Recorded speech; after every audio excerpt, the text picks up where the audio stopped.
said was Matt Steinberg doing his player safety hearing in the middle of practice? Yeah, he had to go take a call. He hasn't done the hearing yet. He's going to do the prep. The hearing's upcoming. Are you preparing for potentially having to replace middle lineup tomorrow or Saturday? Yeah, I think we'll wait on word. We'll know probably an hour, I'm guessing. And what is kind of your plans with the forward group, knowing that you might lose Steinberg? Is Shillington still an option? Are you looking to call guys up? Can you call guys up? Yeah, that's the thing. Like, we don't have – I don't know exactly what our options are there. We have so many guys out in the cap, and we may be able to replace Steiny, but I don't know about after that. You know, we talked up to those first few games, and that you guys are doing a lot of good things, but you're not getting the results, focus on the mindset, and a few good things. I guess just how have you seen these last couple? I mean, these are kind of, extenuating circumstances here given the roster. I hated Ottawa. I hated Chicago because it didn't look like I want it to look like Seattle, Utah, regardless of result, right? And so last night I hated the first 7 minutes probably, and then I was pretty happy with their game. I liked the way we played last night. It was a little bit more like the Vegas game where we played hard, did a lot of things really well, but the mistakes we made were like the home run mistakes. So you're giving up like we expected goals for and goals against. I like our number. I like the chances that we created again, but the ones we gave up, the chances had high expected goals against, and they ended up in the back of our net, right? So we didn't give up a lot of chances, but the ones we did give up were like grade A's, and they cost us. Kind of crazy to specify the top guys, just given the way that they're producing, Nico, Kale, guys like that, but like McKinnon doesn't have a 5-on-5 goal yet. I think Devon Kings is still stuck on 1 assist. Just what do you need to see? Mikko Rantanen, he's been stuck on 1 goal since opening. Well, he has 1 goal since opening night. Just like, what do you need to see from those guys? Well, there's some things that we've been talking about. Too selective for me. Yeah. And then we got to get into, like, we're turning what I would consider potentially as a group, not just those guys, but they're playing more and creating more. So we have a tendency right now that we've been in some games turning like what I would consider high danger chances, A's or B's, into C's because we don't have a great net presence at times. So we actually talked about it going into last night, and I think last night was our highest what I would consider net traffic game of the year offensively. We had 4 rebound opportunities to score. We had 4 deflections, or 4 screenshots and 6 tips. So 14 shots to the net that were all screen tipped or rebounded. So that's what I think you got to do. You got to make it more difficult on the goalie, because getting into good scoring areas, those top guys are doing it, and they're doing it consistently. We're passing up on some shots from in there, which I think, even if it's just 1 or 2 a game, can lead to some goals, and then the traffic helps. I mean, you can have a C chance with good traffic, and it's in the back of the net. I would say Cale Makar's goal last night from the blue line. I think it's Kivi Ranta right in front of the goalie. That's not going in if Kivi Ranta's not standing in front of the goalie. It's a wrist shot from the point. As good as Cale shoots it and as well placed as that was, I just don't, I don't see that going in if Kivi's not in his eyes, and he just has a tough time picking up the shot, so it goes in the net. That's turning a C chance into an A chance, and we got to try and do that a little bit more often. So, we just talked to Nate and Mikko both about, they're putting up lots of points, the power play is rolling, they're not shooting as much as. So, I mean, do you feel like they should be trying to shoot more, or? I think it just I'm really careful about critiquing their ozone. Like, we showed them a couple things this morning where we have good ozone time, we get a couple of chances, and then we force something where I think we could make a better play and an easier play, a more simple play, and something else will open up when we got a team tired. Like, we force some pucks in the middle. So it's about management. It's about staying in attack mode. But I get really careful in critiquing some of the things they do offensively, because in order to make some of the really nice plays, you got to play a risk-reward game, and lots of times they pay off for those guys. So it's just that if you're going to put a puck in a certain area that might be up for grabs, how do we get in position to check it back and extend the play? It's more about what we talk about. But like I said, there's a couple things I think they can do better, our team can do better to make sure that we're capitalizing more on the expected goals for that we're creating. It seemed like the PK experienced some growing pains, but in talking to Parker Kelly, the analytics were maybe more favorable than they seemed prior to last night. Yeah. What have you seen in its evolution, especially missing key defensive players like Bracken and Patricia?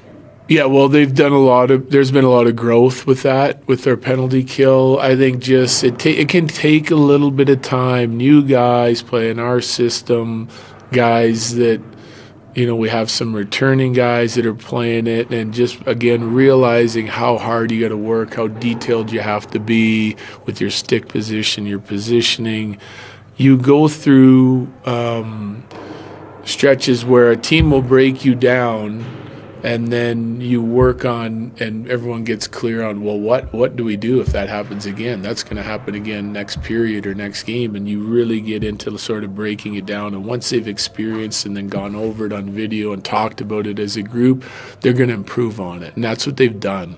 Rush coverage has been really good here recently, and our expected goals against is among the tops in the league. When we sit, I don't know, I can't remember if it's 25th or 27th in penalty kill. So part of it's we need the goalies to make a save. We got to continue to do what we're doing, and the numbers will turn around on us. And you can't have any lapses. It's got to be consistent. But recently it's been really good. So we're moving in the right direction there. It should only get better too when you add more veteran penalty killing forwards back in the lineup. Since we're coming up on 6 months, I guess two-parter on Val. Number one, has he still been skating over these last couple of weeks since he first arrived? Or Yeah. Week and a half. And number two, do you have clarity on, is November 13 the day that he's eligible? Is he on track for that? Is that his, clear to practice day or clear to play? Do you have any clarity on all that? Yeah, I don't have specifics.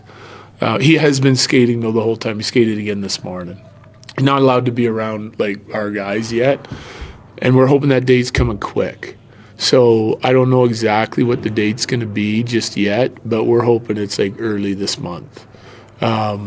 So that would put him ready. If he can join our team and start practicing early this month, which sounds like that's a very good possibility, then we're in our heads, we're waiting for the 15th or 13th or whatever date they give us, somewhere in that range that he can play. And from talking with Val, he feels like there's no problem. He'll be ready as soon as they clear him, So he's going to have a little bit of time with our team to practice before he's cleared to play, which that can't hurt him either, Hopefully we get him back sooner than later. Casey Middlestad has consistently had the higher number of shots on goal pretty much since the season started. Yeah. Is that more of a personnel change with his line, or is that something that you have kind of talked to him with his role and just getting him to shoot more? I don't think it's his line. Whatever line you play on, your line mates have definitely have a factor in your offensive production and how you can suppress chances defensively, because you got to work as a unit. So credit to his line mates, and they've been different, and they've been young guys that are doing well. It's been OC. It's a mentality that we want him to have, and we've talked to him about it. There's no question in my mind that he's a pass-first guy. And I would consider him in this league. He's an elite passer. You saw the other night he had 3 assists, and they're all net front feeds to guys open in tight spaces. There's not a lot of guys that can make those plays. So that's great, but he's getting himself into a lot of scoring areas because of his play, his line mates' play. And I think there's times when he takes too long to shoot, because what he's doing is he's, and I've talked to him about this, he's surveying who can he give it to, is there a better option, and then he's going to shoot, and guys are getting sticks on his shots, and he's turning some A's into no chances or C's. Now, his passing has also created A's for other people. So I want him to find a balance there. I think he's going to open up ice, and when he sees it, if he sees it quickly, then use the pass. And if he hasn't seen it by the time he gets that puck on his forehand, then let it go. He's got an. I don't think he gives his shot as much credit as what it is. You watch him shoot it in practice, and I mean he can snap that thing. So I think he has to find a balance where he's not just trying to make plays and set up other guys, that he's also being a little selfish at time and rip it in the back of the net. More, Megan? In having 3 goaltender options, what is your philosophy? Knowing Guerilla needs to rebuild confidence, Eustace needs to stay high. Yeah. And needs more information on starts. Yeah, I don't have one. I don't think there's like no right or wrong game plan here.